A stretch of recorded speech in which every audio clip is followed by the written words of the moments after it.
56ാമത് GST council കഴിഞ്ഞ ആഴ്ച ഡൽഹിയിൽ കൂടി ചരക്കു സേവന നികുതിയുടെ 4 സ്ലാബുകളിൽ നിന്നും 2 സ്ലാബുകളെ ഒഴിവാക്കി 2 സ്ലാബുകളെ നിലനിർത്തിയെന്ന് അറിയാൻ സാധിച്ചു. ആ സംരംഭത്തിന് ആദ്യമായി കേന്ദ്ര ഗവൺമെന്റിനോട് അഭിനന്ദനം അറിയിക്കുന്നു. 28% GST ഉണ്ടായിരുന്ന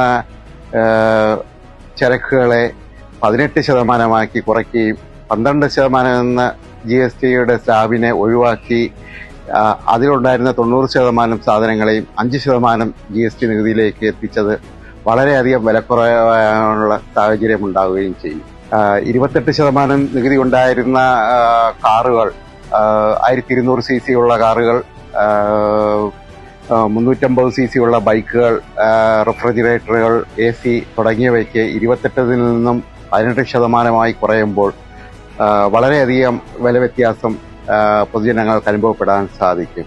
അതുപോലെ തന്നെ 12% ഉണ്ടായിരുന്ന GSTയിൽ നിന്നുള്ള മരുന്നുകൾക്ക് 5% കുറയുന്നതും നമ്മുടെ നിത്യോപയോഗ സാധനങ്ങൾ പലതും 5% നികുതി കുറയുന്നത് വളരെയധികം സാധാരണക്കാർക്ക് പ്രയോജനമുണ്ടാകുന്നതാണ്.